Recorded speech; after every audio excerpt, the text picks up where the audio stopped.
Hello viewers मो कह स्वागत करुच्ची पीके 7894 यूट्यूब चैनल को। आज भिडियो बहुत गुरुत्वपूर्ण वीडियो। चलते पूरा खबर जाना। पूरा खबर जाना पूर्व वीडियो भल लगे लाइक शेयर सब्सक्राइब करेंगे, बेल आइकन देवे।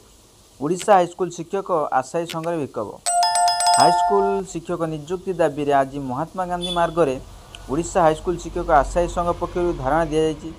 धारणा शताधिक आशायी और जोगदे कही 2 वर्ष ऊर्ध्व सरकारी विद्यालय नियुक्ति विज्ञापन बाहर ना, तेणु प्रति विद्यालय शिक्षक और शिक्षयित्री अभाव रही। एथिपाई विगत सरकार 2023 फेब्रुआरी एलटीआई और लिव ट्रेनिंग रिजर्व 6025 पदवी बाहर करते। यही पदवी सह सरकारी उच्च माध्यमिक विद्यालय बहुत पदवी खाली पड़ा कथा विभाग मंत्री नित्यानंद गंड विधानसभा लिखित उत्तर जनाई।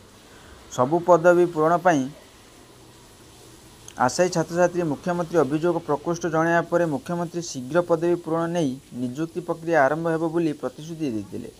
नियुक्ति विज्ञप्ति नियाजिबा फल अगस्ट 22 रे विधानसभा चलता समय धारणा देते सरकार तरफ 4 जणिया प्रतिनिधि मंडली को डक यथाशीघ्र हाईस्कूल नियुक्ति विज्ञापन बाहर बोली प्रतिश्रुति देते। मात्र दुखद विडंबना विषय जे आज को मासे पूरीगला किंतु विभाग पक्षर कौन कार्यपंथा ग्रहण कर तेणु शीघ्र पदवी पूरण नहीं पदक्षेप ननेले आंदोलन तीव्र हो बोली संघ पक्ष चेतावनी दिया। आशा करी वीडियो भल लगे लाइक शेयर सब्सक्राइब करेंगे, बेल आइकन दबाइए।